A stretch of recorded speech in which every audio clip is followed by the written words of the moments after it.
Tá, gente. Bora. Mais uma live, né? Obrigado, todo mundo. Obrigado, Anderson. Obrigado, Diego. Obrigado, Felipe. Bater mais um papo aqui. Agora a gente está fazendo quinzenalmente, né? Mais uma vez, obrigado a todos vocês por aceitarem o convite.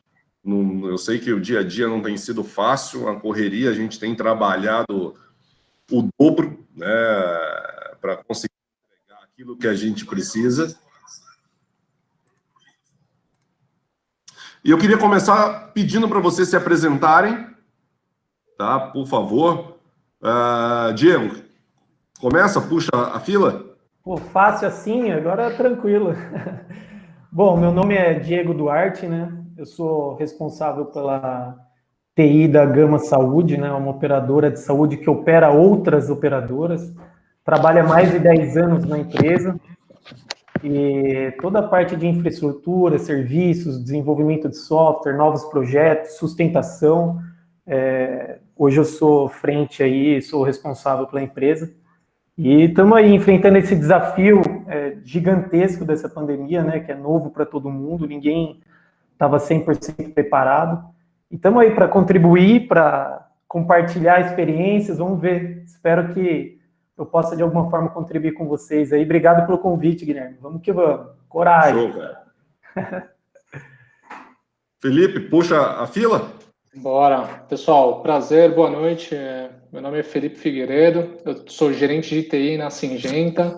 Syngenta, que é uma empresa de agronegócio líder no setor, né? E o setor, inclusive, que está passando aí por uma disrupção digital, né? Ele vem um pouquinho mais tarde dos demais setores, mas que passa aí pela essa transformação que a gente está vivendo e tanto fala. E a minha área ela é responsável e participante desse momento. A gente tem realmente trabalhado em diversos produtos, focando nos problemas do agricultor do dia a dia, buscando melhor sustentabilidade, qualidade, como que a gente ajuda eles a ter maior segurança no uso das tecnologias, né, para os recursos agrícolas. E é isso, acho que é feliz de estar participando. Obrigado pelo convite, Guilherme, de debater, inclusive, qual a situação da TI, não só dentro do nosso cenário, do nosso setor, mas também, como disse o Diego, num cenário de pandemia como a gente está vivendo. Então, obrigado, vai ser um prazer. Legal. Anderson. Opa, boa noite a todos aí, os colegas. Obrigado, Guilherme, pelo convite, toda a equipe aí da Essential IT, Toninho, Juliana, que falou um pouco comigo sobre a live. Para quem não me conhece, sou Anderson Martins, responsável por inovação e tecnologias para supermercados na APAS. A APAS ela é uma associação de supermercados do estado de São Paulo. Hoje ela tem aí mais de 1.500 supermercados.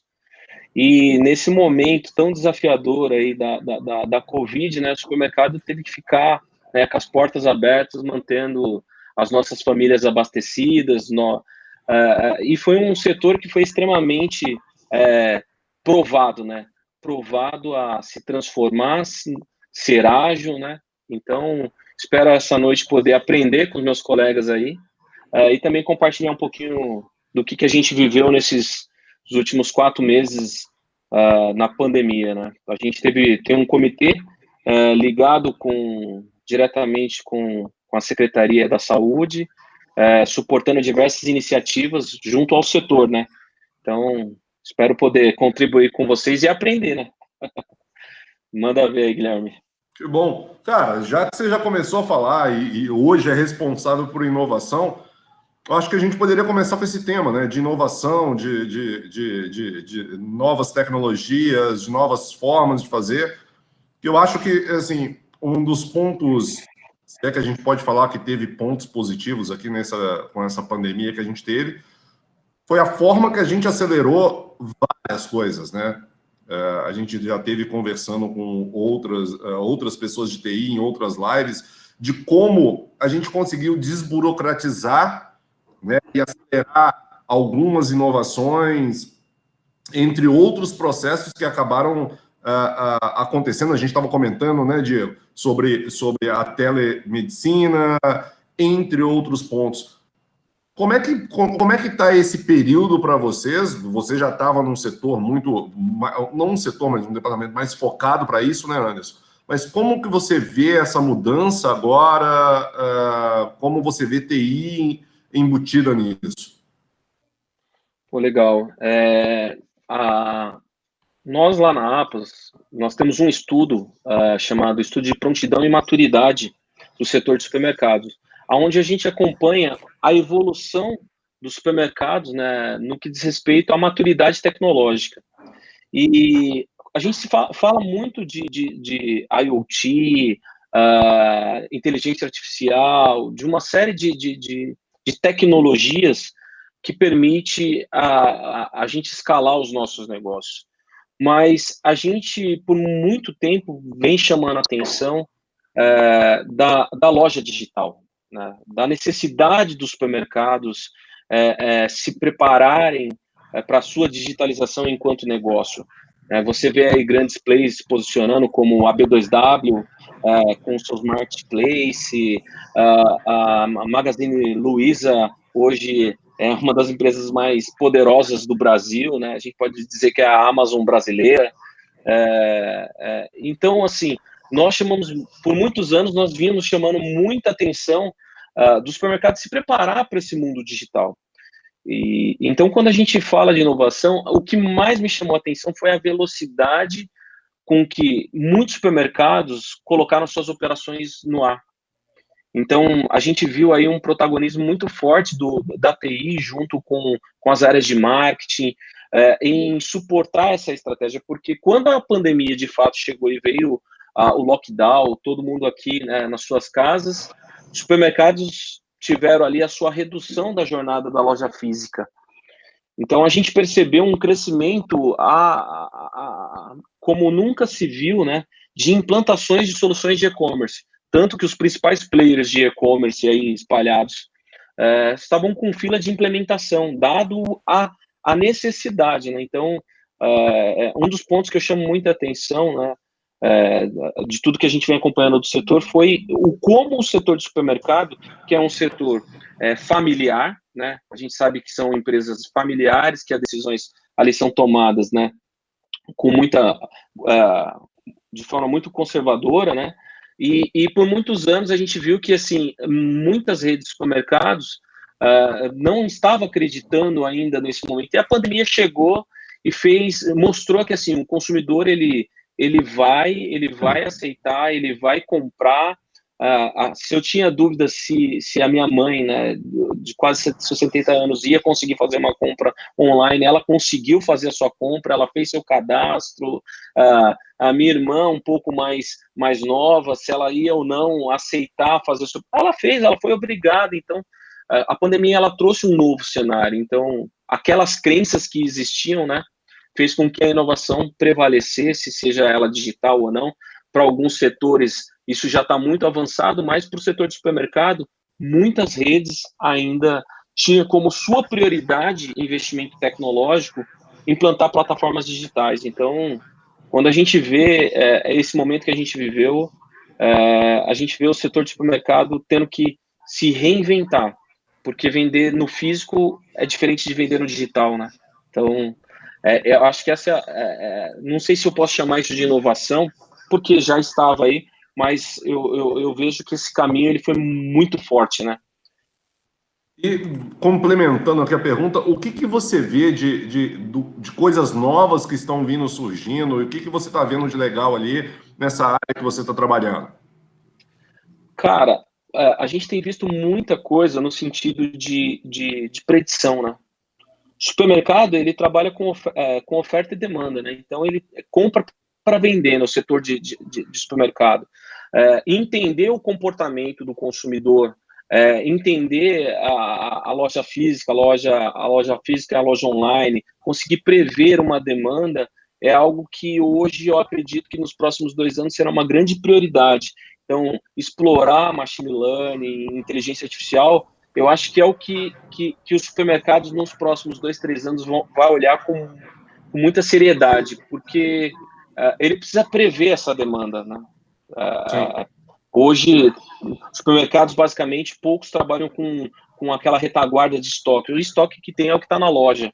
E com o mundo digital, fazer essa tratativa vai ser um grande desafio. Então, entender essa elasticidade da procura e da oferta vai ser um grande desafio. Acho que essas novas tecnologias aí de Big Data, Machine Learning, inteligência artificial, ela vai ser mandatória para a sobrevivência dos canais digitais. Legal. E eu acho que a gente tem uma mudança aqui, né? O varejo, em alguns aspectos no Brasil, é claro que tem uns varejos extremamente avançados, mas tem ainda muita gente ali old school, ainda não investindo tanto em tecnologia, né? O que eu acredito que Felipe e Diego aqui não tem tanto essa visão. Eu vejo ali que talvez vocês estejam numa outra pegada, numa outra visão. Qual a experiência de vocês, Felipe? Como é que você está vendo isso?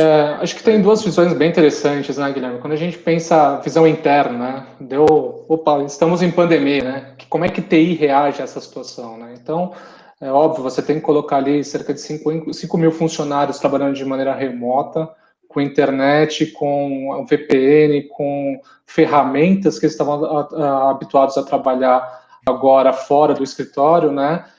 Esse é um primeiro desafio, né? Com relação aos acessos, mas também a gente entender a situação da empresa. O grande desafio de TI não é somente suportar. A gente já veio de uma era, né? Talvez uma era que a gente era muito reativo às necessidades da área de negócio, às vezes trabalhando numa empresa que não é core de TI, né? Eu digo, a Syngenta é uma empresa do agronegócio e sempre teve foco na venda de defensivos e sementes, né? E isso vem transformando a TI agora como um player e como uma área fundamental de viabilizar, de enabler dentro de novos negócios. Então, a Syngenta, entendendo toda essa situação, dentro do próprio mercado agro, a gente colocou uma área digital pensando no comportamento do agricultor, no comportamento dos clientes, para entender realmente quais são os principais problemas do campo, de maneira que a gente consiga ser assertivo, né, sem também bombardear ele de um monte de aplicativos, né, acho que já está todo mundo cansado de um monte de aplicativo que tem para baixar, mas que de ser uma mensagem clara e qual é o benefício real de ele estar utilizando aquele aplicativo, aquela solução. Eu acho que esse é um dos grandes desafios que nós, como TI, vem transformando nos últimos tempos, que é a gente não só mais entender de tecnologia, mas entender do business das nossas empresas, a quais nós participamos, né? Seja no varejo, seja na saúde ou mesmo no agronegócio, a gente realmente contribuir para o negócio e, no final do dia, ter o retorno para o nosso cliente, que é o nosso principal foco, né?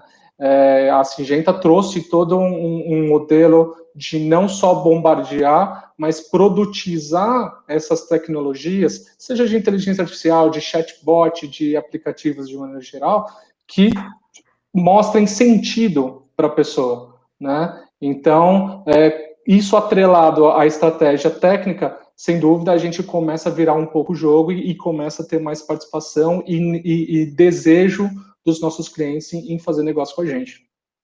Legal.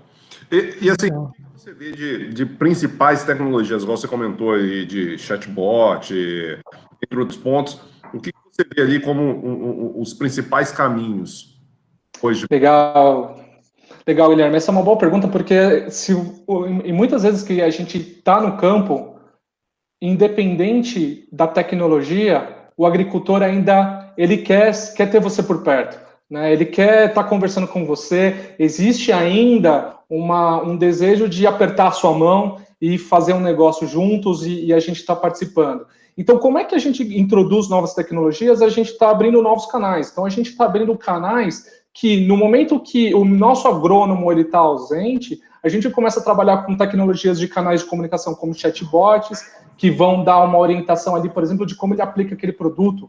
Muitas vezes a aplicação do produto, ela existe todo um critério, nós zelamos muito pela proteção e segurança do agricultor, né? Então, ele pode consultar através de uma tecnologia de inteligência artificial e que vai dar resposta para ele ali como ele utilizar aquele produto, né?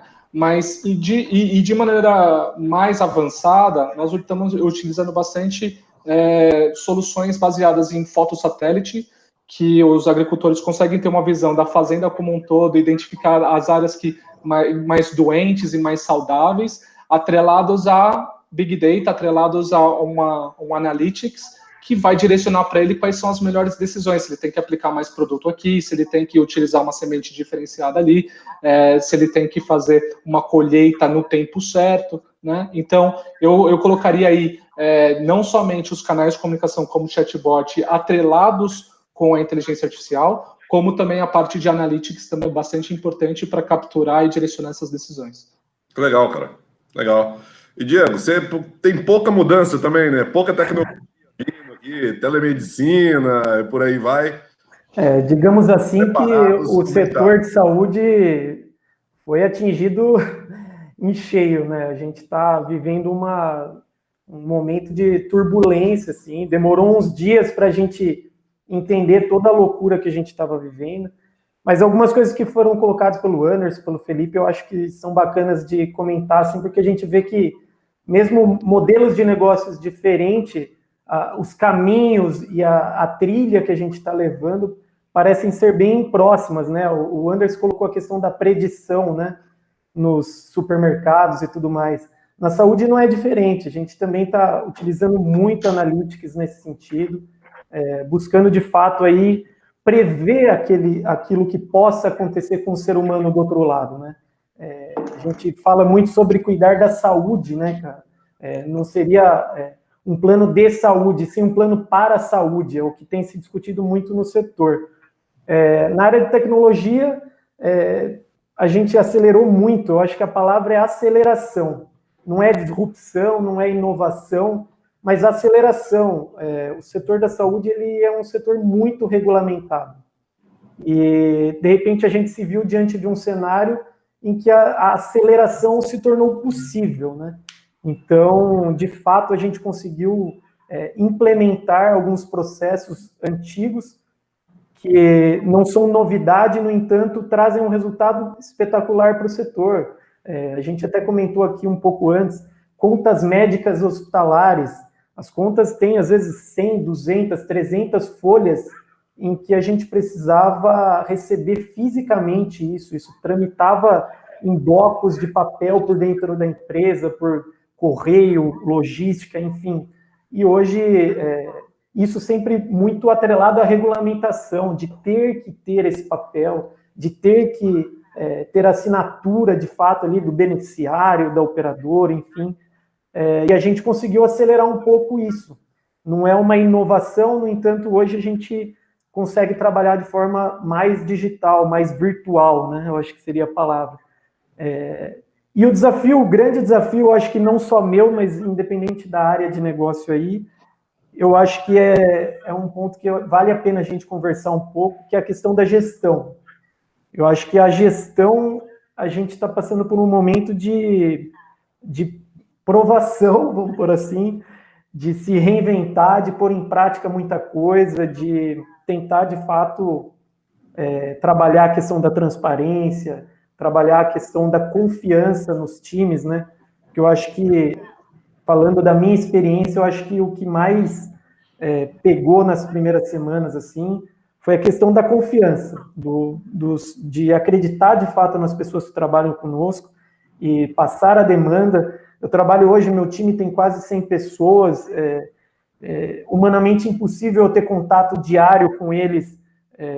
No entanto, quando estava lá fisicamente, era mais real. Eu sempre fui um gestor mais do dia a dia, do tete-a-tete, e de repente a gente se vê aí nesse mundo virtual e se adaptando a tudo aquilo que a gente muitas vezes pregava que deveria acontecer, né?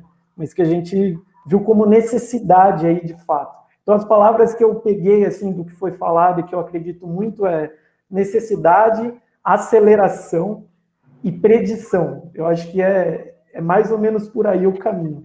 Vamos ver o que vai dar ali na frente. E o que você acha que deu certo, ou o que não o que acha, mas na tua visão, o que deu certo nesse período e o que não deu certo e precisou ser ajustado? certamente o que veio para ficar, no meu modo de ver, é a questão da telemedicina. Eu acho que isso aproxima demais o tratamento, né, dos pacientes em regiões do nosso país geograficamente gigantesco. Aqui próximo, dando um exemplo, né, Barretos, vamos colocar, tem pessoas que viajam do Brasil inteiro para ter um tratamento com um especialista por conta da localização.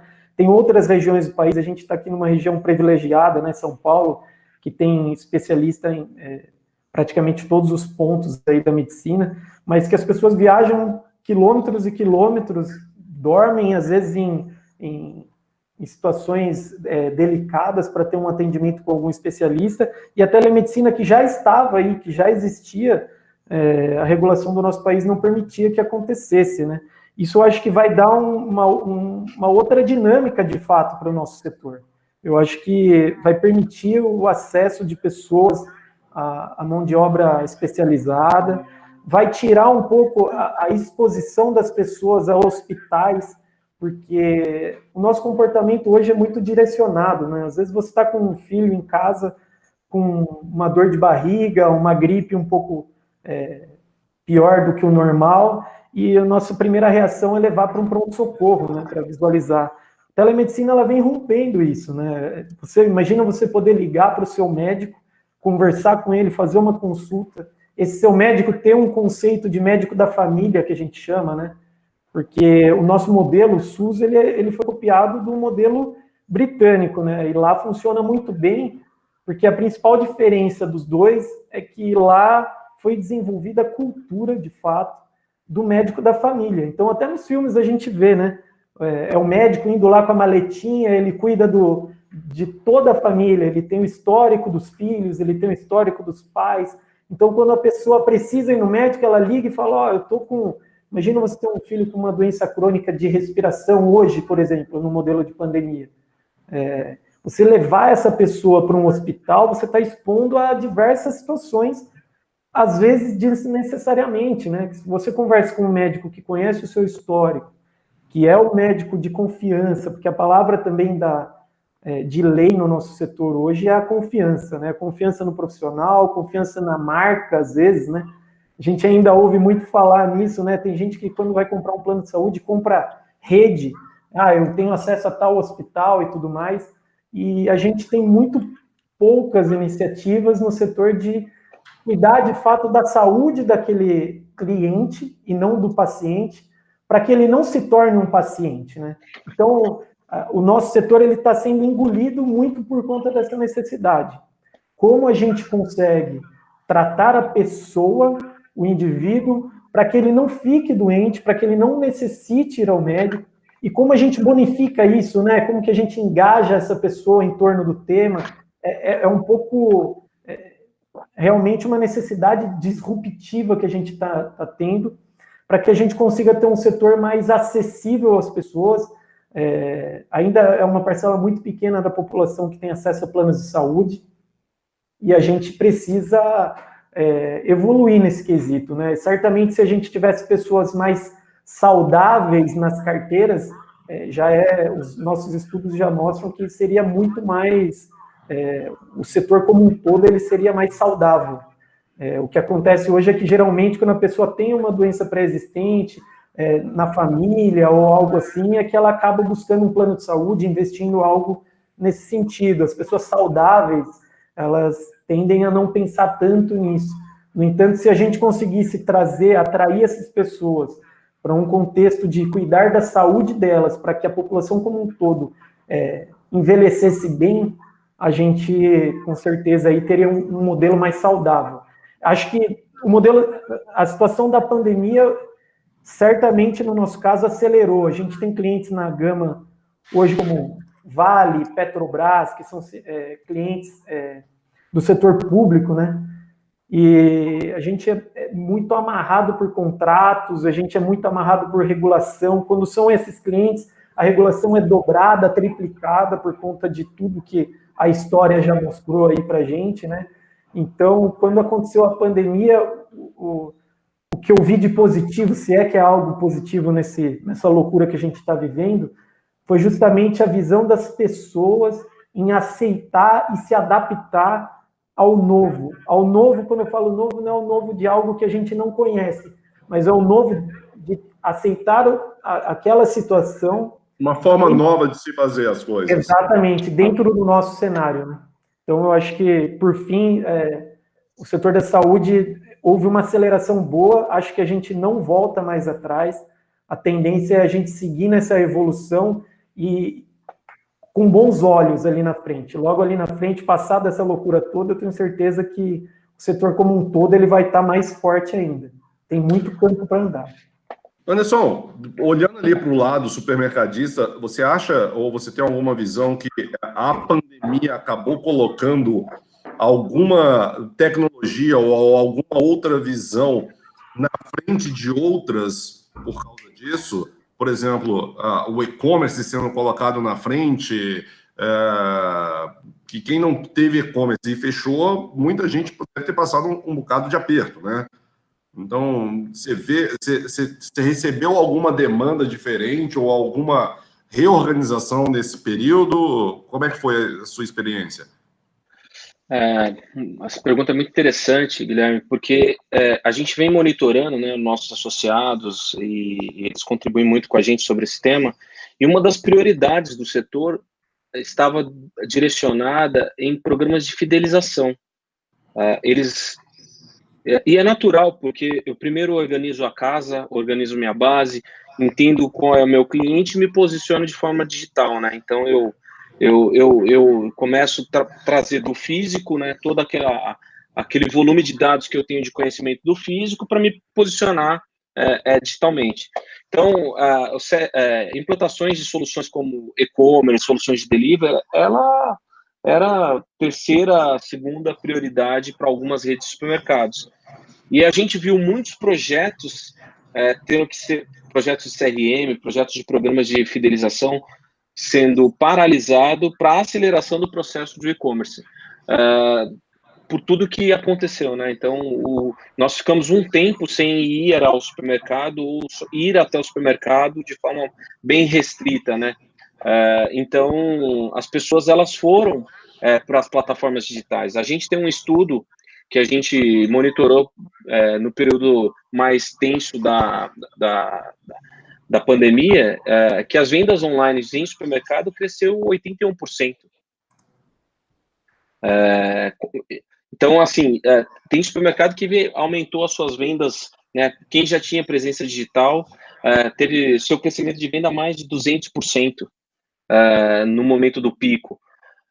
E aí você vê a importância, né, como o Diego colocou, não que isso seja novo, a gente já sabia, mas talvez entre eu ajustar a minha estratégia, definir realmente como eu vou operar esse novo modelo, o Covid veio e fez com que todo mundo se adaptasse e acelerasse. Cara, põe no ar e aprende, né?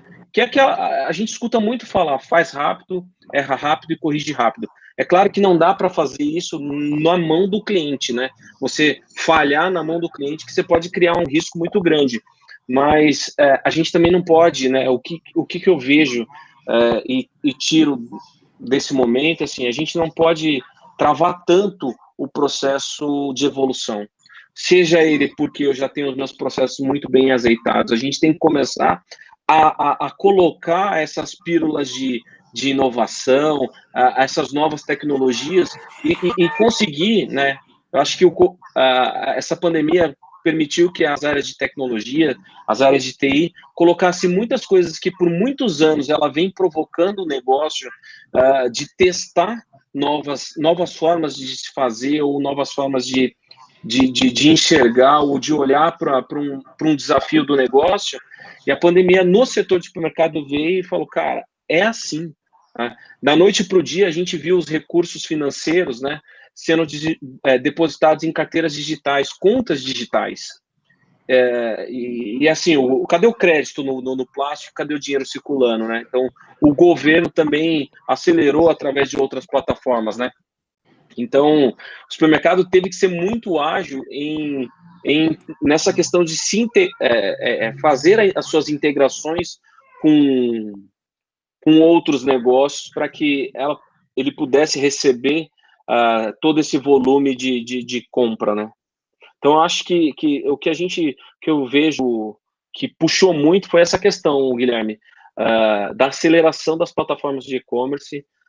E hoje, assim, o maior desafio, né, que fica, né, e aí, eu fui, mas e toda a minha lição de casa agora, eu preciso olhar e me preparar, né, arrumar a casa, porque muitas plataformas foram para o ar, você tem toda uma questão de uma presença digital que tem que ser cuidada agora, né? Então, eu acho que se eu pudesse trazer aí 3 grandes lições que eu aprendi, o supermercado, eles tiveram que se transformar e acreditar que o canal digital, ele não é um concorrente da loja física, e sim um complemento de venda, de uma nova jornada, de um novo público.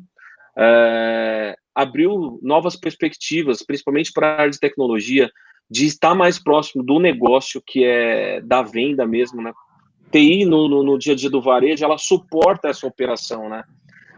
Hoje ela está ali ligada diretamente com o business quando existe essa transformação do mundo online. Então, acho que o Felipe falou um pouquinho nisso, né? Então, a TI deixar um pouquinho o Technicase, conectar um pouquinho mais no negócio, aprender mais e ajudar as áreas de negócio a enxergar esse, não sei se a gente pode falar o novo normal, né? Como todo mundo está usando, mas esse novo, né? A nova forma de fazer negócio, né? Legal. Felipe, quais foram as principais mudanças ou impactos que você sentiu ali com o pessoal do campo? Seja abastecimento, o que você sentiu de diferença? O que mudou na relação tua aí que você sentiu? Boa. Eu acho que, como eu disse, né, a gente está falando de um agricultor que gosta da presença física e, de repente, não tem mais lá por razões maiores, motivos maiores, a gente não pode estar junto. E compartilhando um fato interessante, no momento da quarentena, a gente estava para fazer feiras. É muito comum no interior do Brasil, né, a gente fazer feiras apresentando os produtos, as evoluções da planta, como ela se comporta em determinadas situações, com aplicação de produtos e sementes. E, de repente, veio a pandemia. Falou, pô, então não vai ter mais a feira? E isso é sempre aquele que a gente chama de copo meio cheio, né? Você pode estar vendo a parte cheia ou a parte vazia, né? A gente fez um programa de feira virtual 360. Para que vocês possam fazer um paralelo, é como se fosse você estivesse navegando no Google ali pelas ruas, você entrava dentro do stand e você tinha ali vídeos de uma pessoa explicando aquela situação, trazendo quais são os benefícios para ela, como que ela poderia se beneficiar daquele produto, o que ela deveria estar fazendo, curiosidades, como ela poder se interessar mais por novas tecnologias, né? Isso tudo no ambiente virtual, né? Então, a gente até estava falando antes de novas tecnologias, acho que até cabe uma boa oportunidade para o VR, para o Virtual Reality, né? Onde você cria todo o ambiente no campo, é longe, é difícil de acessar, tem logística, etc. Tudo ali para todos os brasileiros, todo mundo que tiver interesse em acessar aquela informação, sem necessariamente estar no mundo físico, né? Então, acho que foi uma quebra de paradigma, até acho que o Anderson comentou, né? Muda um pouco com que os nossos clientes estão vendo, estão acostumados, e de uma maneira positiva, maneira produtiva, e que realmente o campo passa por essa mudança, né? É claro, ainda os desafios continuam ainda lá, né? A gente ainda tem que ajudar ele a ter mais produtividade, a gente vai continuar suportando, mas a maneira de se relacionar, aquele canal de comunicação que eu comentei, ele vem mudando, né? E, óbvio, né, como TI, eu não posso deixar de mencionar um pouco também as questões internas, né, de TI, né? Como nós, como organização, se aproveitou disso. Eu gostaria muito de chamar a atenção das ferramentas de colaboração. Acho que nunca foi tão rápido a gente aderir ferramentas de colaboração, de armazenagem de arquivos, de se comunicar via texto, via voz, de se realmente trabalhar em arquivos de maneira simultânea, sem falar, obviamente, nas salas de reunião. Então, acho que isso trouxe muito rápido. A gente vinha de um plano de implementação, a gente trouxe essas implementações para mais próximo, no curto prazo, com uma adoção que a gente não esperava. uma adoção muito mais rápida a isso. Então, acho que é sensacional, falando até internamente de TI, você pega ferramentas como Gira, como Trello, que antes a gente queria criar os controles para fazer as medições de entregas de TI, né? Aí estamos falando realmente do nosso core, e era meio que parecia um pouco obrigatório, né? As pessoas, pô, eu tenho que preencher o Gira, eu tenho que preencher o Trello, que saco, eu queria estar aqui programando, e que, na verdade, a gente começa agora a mudar como isso é fundamental de eu dar visibilidade aqui do meu trabalho, como o Diego comentou, agora é o meu trabalho que está sendo avaliado, não é quanto tempo eu passo na frente do computador, se eu trabalho 6, 8, 10 horas. O meu trabalho está aqui, ó, e essas ferramentas, elas mostram, expõem o trabalho da pessoa de maneira que isso é natural. Então, em termos de colaboração, eu vejo excelentes oportunidades, acho que é um novo normal muito interessante, com mais riqueza de informação, mais decisões baseadas em dados, porque você passa a ter KPIs mais apurados, né? As pessoas estão realmente trabalhando aquela informação. Eu vejo uma perspectiva muito boa nesse sentido para nós como área. Né? Legal, cara. Mudando agora um papo um pouco mais para o lado de pessoas, você começou a falar de pessoas, o que vocês sentiram de dificuldade em relação às pessoas, ao time? Né? O que vocês sentiram de pontos a serem melhorados, ou pontos que hoje vocês estão tendo que prestar muito mais atenção do que prestavam no passado? Diegão, quer puxar? Sim, pode ser. Então, Guilherme, o que eu acredito o que eu tenho vivido foi mais ou menos assim, foram fases, né? As 2 primeiras semanas era uma realidade e a gente foi se adaptando, foi mudando. A princípio, a sensação era que a qualquer momento a gente ia voltar para ter o contato físico, né? Então, as pessoas estavam... Mesmo essa questão do home office, né? A pessoa estava ali, jogada no sofá dela, na cama, se adaptando num cantinho da bagunça e tudo mais.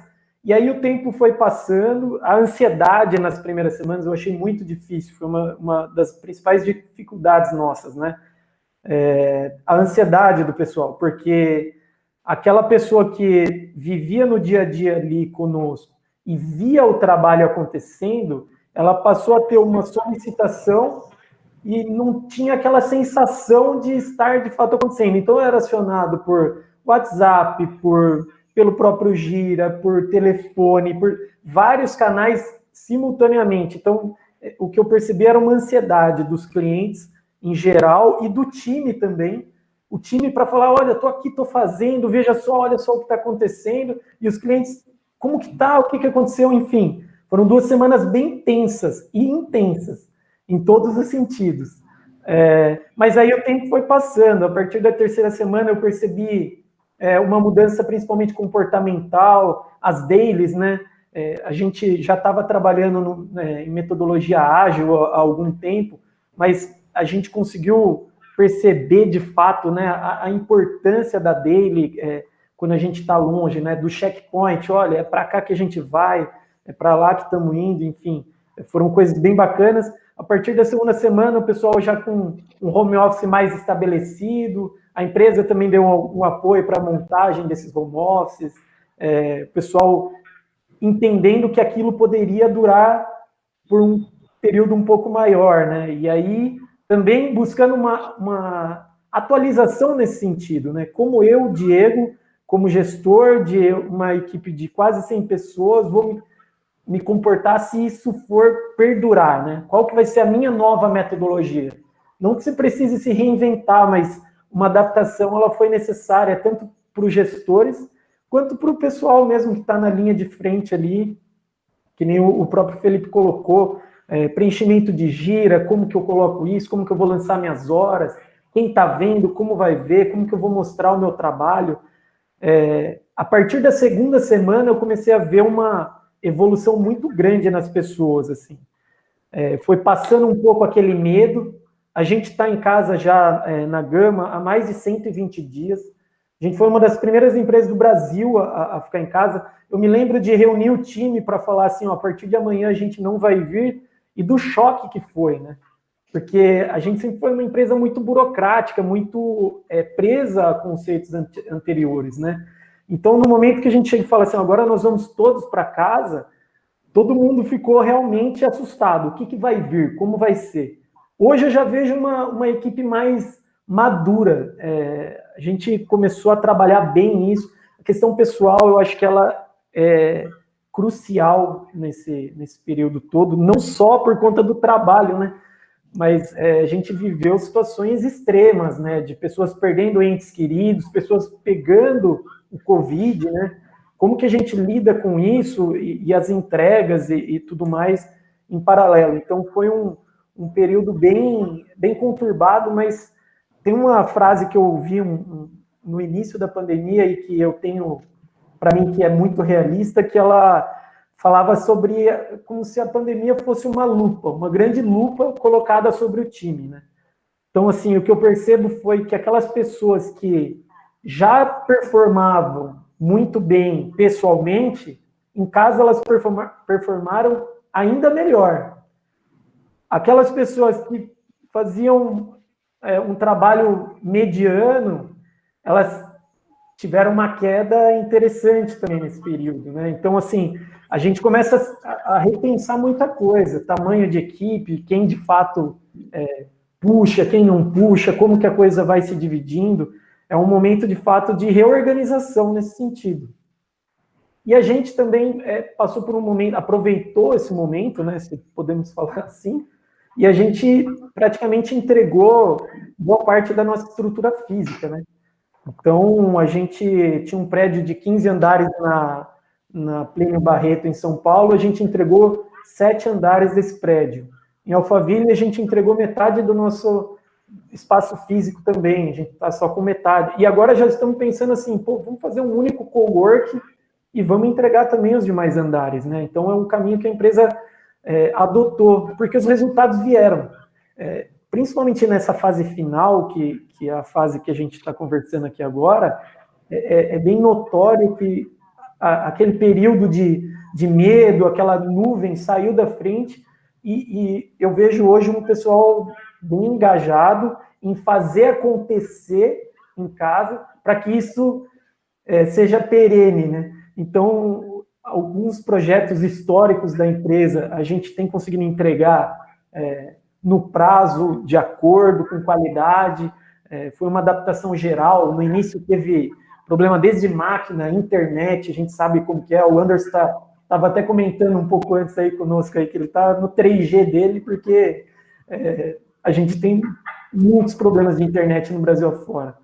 E uma coisa bacana, falando em pessoas, só para complementar, Guilherme, a minha estrutura física, hoje, ela fica, né, em Alphaville, em Barueri. E eu tinha muita dificuldade de contratar profissional para ir até lá. Então, o profissional de São Paulo, se deslocar até Alphaville, era uma dificuldade grande. Nesse período de pandemia, a gente conseguiu, finalmente, né, contratar pessoas do Rio Grande do Sul, pessoas de Santa Catarina, pessoas de outros estados, com um perfil profissional muito bacana, que seria impossível e inviável a gente fazer se fosse necessário a presença física da pessoa. Então, isso também trouxe para a gente uma outra dinâmica de contratação. Então, também foi algo positivo, né? Esses foram os principais pontos, eu acho, assim. Queria pegar uma carona. Eu tenho, só complementar uma coisa, eu tenho um certo, e aí é Guilherme, tá? Um certo receio, porque eu acho que toda mudança, ela causa no time um certo frisson, né? Ele causa um certo medo e tudo mais. E tem diversos estudos que dizem que você precisa de, em média, 66 dias para criar um novo hábito.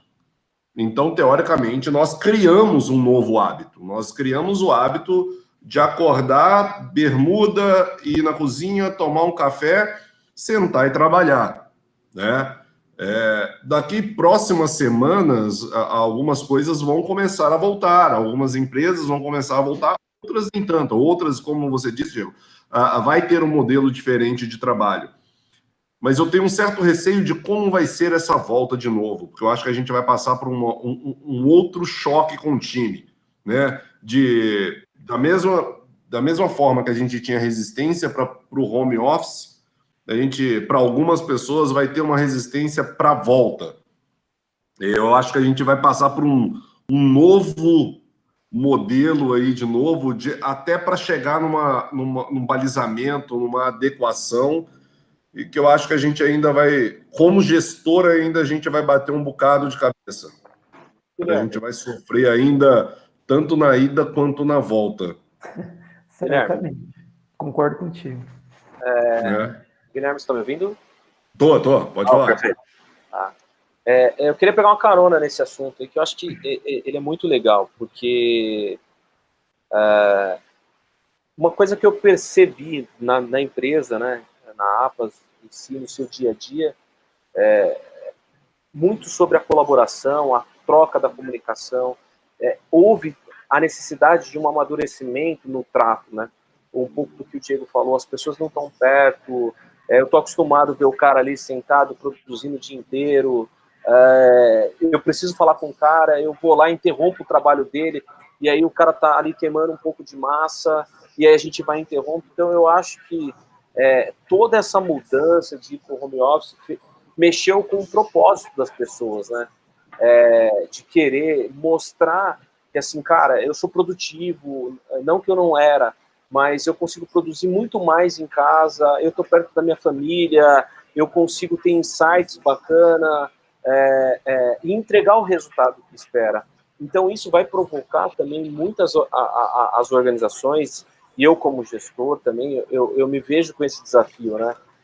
De entregar o desafio para a equipe e acompanhar a construção do resultado e não mais a entrega da tarefa. Então, eu acho que essa mudança, ela é muito latente. As pessoas vão parar de trabalhar focadas na tarefa e sim no propósito. Se meu propósito é contas a pagar, eu tenho que entregar os pagamentos do dia. A tarefa agora sou eu, estou aqui no meu home office, eu tenho que fazer o negócio acontecer. Se é vender, eu tenho que trazer a venda, eu tenho que tentar fazer a conexão com o meu novo cliente, ou meu prospect, e eu tenho que acreditar que o time comercial está na rua fazendo o trabalho dele, mesmo que seja na rua virtual, marcando reuniões. Então, aquela questão do... eu preciso ver o cara na empresa para saber se ele está trabalhando, eu acho que isso veio para desmascarar ou derrubar qualquer linha de pensamento que ainda leve para esse lado. É claro que tem muitas atividades que é importante o presencial e a gente está falando daquilo que é possível, né, ser trabalhado. E eu acho que traz também uma nova provocação, que é a questão do bem-estar. Pô, que bacana você poder acordar, não que você não façamos isso, mas poder acordar e você sentar e tomar um café com a sua esposa e voltar para a sua reunião, ou você passar e ver seu filho estudando, fazendo uma prova e vibrando ali porque ele tirou uma nota legal, ou ao mesmo tempo ele triste porque ele não foi tão bem na prova e você está ali próximo já para acolher e direcionar. Então, isso vai mexer muito com os propósitos das pessoas, como você falou, né? Ao mesmo tempo tem a resistência da saída do home office, mas também tem um novo propósito. Será que eu preciso me sacrificar tanto e abrir mão de tantas outras coisas? Qual vai ser o equilíbrio de tudo isso? Então, eu como gestor, eu tenho provocado muito essa linha de pensamento nas reuniões que eu participo interna com o board, com a alta direção, porque eu acho que a gente tem que olhar de uma outra forma para tudo, né? Olha, Anderson, só complementando, olha para o que está acontecendo agora aqui, né? Eu vejo em mim, né? Eu não sei como era as reuniões de vocês, né? Mas o meu dia a dia de reunião era loucura, todo mundo falando ao mesmo tempo, e aquela reunião para reunião, enfim.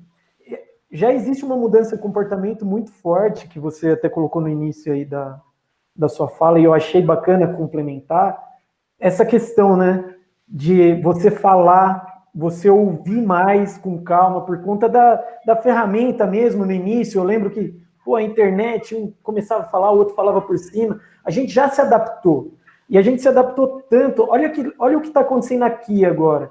Como seria se o Guilherme fosse chamar a gente para um evento para fazer essa troca de ideias há 3, 4 meses atrás?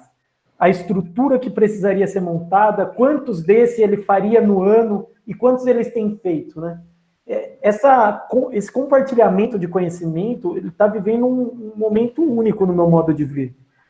A qualquer momento que você quiser, você procura, e tem gente falando sobre temas e pessoas que antes seria muito difícil serem conectadas, vamos por assim, e falando em real time mesmo e possibilitando outras pessoas de vivenciar isso conosco, essa troca de experiência, que nem a gente falou, pô, essa ideia dessa reunião é a gente não vender nada, a gente não... É simplesmente a gente contribuir de alguma forma com a nossa experiência, com as dificuldades que a gente está tendo, com aquilo que está sendo bacana. Então, assim, o que eu vejo no que está acontecendo aqui é o retrato, de fato, do que esse novo nos trouxe, né? Agora, você sabe, Diego, que você comentando isso aí, pegando um pouco do que o Anderson estava falando, trazer um outro lado, né? Ali no desafio da gestão, óbvio que a gente realmente, eu acho que eu nunca fiz tanta live como eu estou fazendo pós-quarentena, né? Gustavo, e aí um compartilhamento forte de conhecimento, mas também pode ser ao contrário, né? No propósito que o Anderson está falando, que cada um tem o seu propósito, coisas que no escritório você senta um do lado do outro, em 15 minutos ali você bate um papo, toma um café, resolve, direciona, toma uma decisão. Hoje está cada um dentro do seu propósito e como nós, como gestores, conseguimos integrar essas equipes de maneira que elas se conversem o necessário para que aquela decisão que era tomada em 15 minutos não passe uma semana para ser tomada. Por quê? Eu não sei vocês, aliás, eu tenho quase certeza. A gente entra em reunião no Zoom das 8 da manhã, vai parar às 6h30 da noite, para ainda começar a trabalhar no final do dia e responder e-mail, né? Já está conseguindo parar às 6h30? Pois é, cara. Tá saindo cedo. Então, cara, pensa bem, como é que a gente sai desse foco de reunião e integra as nossas equipes para que a gente consegue, né? Óbvio, uma bandeirinha não vai fazer chover, né? Então, o trabalho em equipe é o que fortalece, é o que traz o diferencial dentro da nossa empresa, como área de TI e as demais áreas também, né?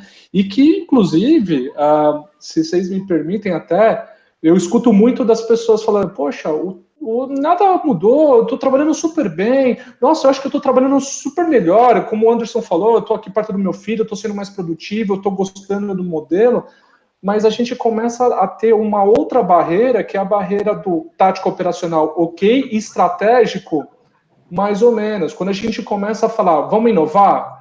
Ou inovar não é assim, pô, vamos marcar uma reunião aqui com a galera aqui para a gente inovar, não é assim. É o nosso dia a dia, é o trabalho, são as oportunidades que você captura com os nossos clientes internos e externos, é você testar uma ideia, fazer uma prova de conceito, fazer um produto melhor para testar rápido, falhar rápido e corrigir. E eu vejo muito estratégico como um grande desafio. Como é que a gente direciona essas ações, nossas equipes, para manter a nossa empresa competitiva?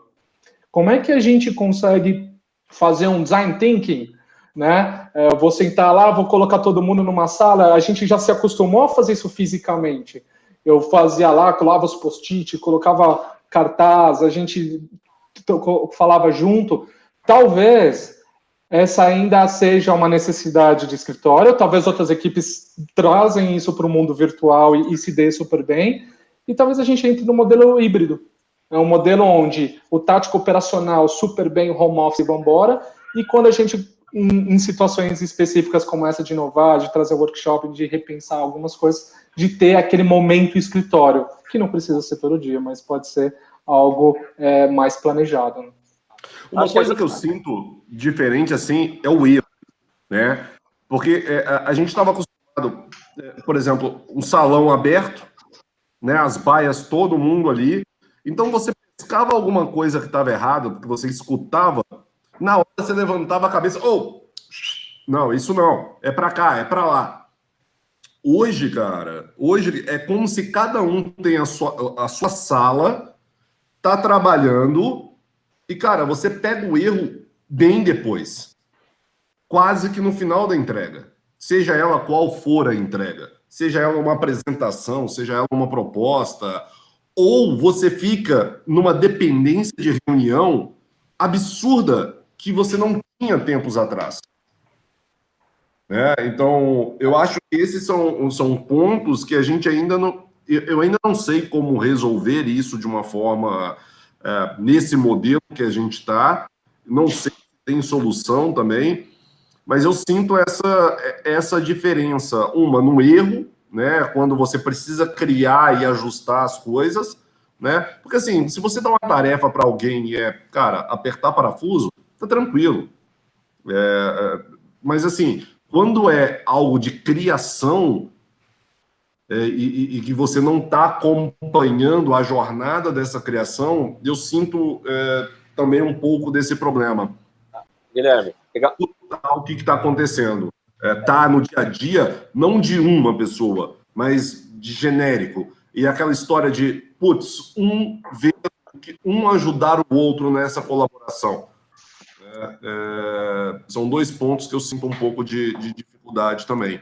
Guilherme, eu acredito muito nisso que você está colocando, e aí eu me coloco, né, nesse desafio, né, da relação da comunicação e confiança na entrega das pessoas. Eu acho que esse é o maior desafio que nós vamos viver como líder, né, daqui para frente, né. Não que a gente não confie e não acredite, mas como o nosso modelo de trabalho, né, aquele modelo de controle e comando, né, que permite ali eu rapidamente encostar no meu colaborador e entender o caminho que ele está fazendo, nós vamos passar a ser muito mais exigentes no planejamento, né? Algo que aqui no Brasil nós não, por cultura, né, a gente não planeja tanto como outros países, né? Quando a gente olha as entregas, né? Não estou dizendo, né? Claro que eu estou generalizando, né? Cada empresa tem suas metodologias, mas assim, nós vamos exigir que a equipe seja muito mais estratégica no seu planejamento para que a execução não falhe tanto. E eu acho que se colocou um ponto muito importante, que é a questão de permitir as pessoas errarem. Hoje, assim, as pessoas têm medo de errar, porque se ela errar, ela vai ser demitida. E isso faz com que muitas iniciativas ou algo que vai dar o mesmo resultado seja feito de uma outra forma. Eu acho que do meu ponto de vista, né, eu vi que dentro da empresa a qual eu estou inserido, a gente teve que aceitar algumas coisas para que o business não parasse. E isso fez com que aquilo que a vida inteira a gente achou que era a melhor forma de ser feita, caísse por terra. Tá? E surgiu uma nova forma de se fazer. Mas alguém foi lá, cara, eu precisava resolver isso, eu fui lá e fez.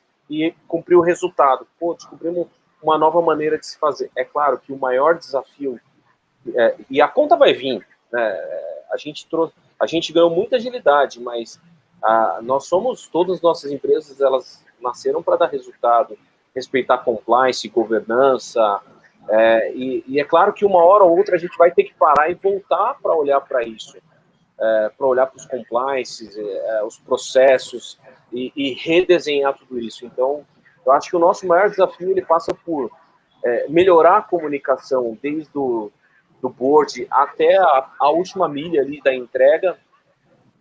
Eu acredito muito na questão de você conectar pessoas com o propósito da empresa, né?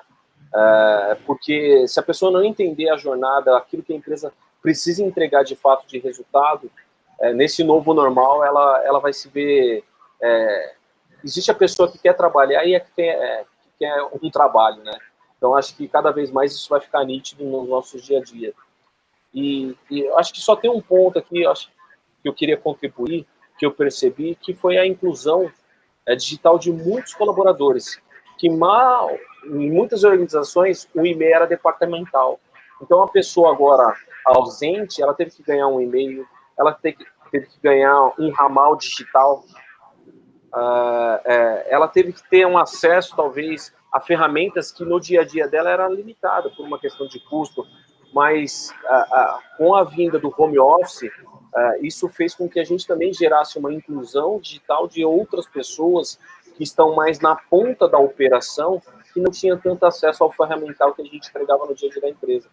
Isso fez com que a empresa também tivesse uma maior agilidade no seu trato das coisas operacionais. Então, eu trago isso como uma provocação, né, dos novos os novos RPs, os novos CRMs, as novas plataformas de gestão de negócio, para um olhar o quanto a gente pode ser mais produtivo, né, nos nossos processos, alinhando uma comunicação, como o Felipe trouxe, o alinhamento estratégico com a operação.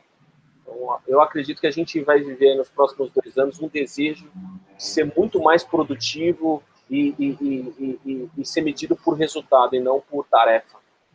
Legal. Pessoal, estamos completando aqui 1 hora, né? Já. Passa rápido, né, cara? É engraçado, passa bem rápido. Queria deixar a palavra final com todos vocês, de novo agradecendo. O jantar está confirmado, tá, gente? Nos próximos meses aí, com certeza a gente vai fazer isso. E queria deixar a palavra final com vocês, o que vocês acharam, uma mensagem final. Está aberto, é com vocês. Posso ser o primeiro, então? Por favor. Gente, Guilherme, primeiro um prazer enorme, cara, conhecer vocês. Eu acho que surpreendeu muito. Essa 1 hora passou de fato muito rápido, porque foi muito bacana ver experiências diárias totalmente diferentes da nossa, né? Eu sou da área da saúde há muitos anos e é muito legal ver as experiências, trocar experiências com quem conhece mesmo do negócio e está vivendo as mesmas coisas que a gente, né? Então, primeiro, obrigado pela oportunidade, foi muito bacana essa troca de informações. Eu vejo um futuro melhor. Eu acho que a TI, que já era forte nas estratégias das empresas, ela sai mais fortalecida ali na frente quando tudo isso passar, e vai passar, e a gente vai acelerando em busca da inovação, né?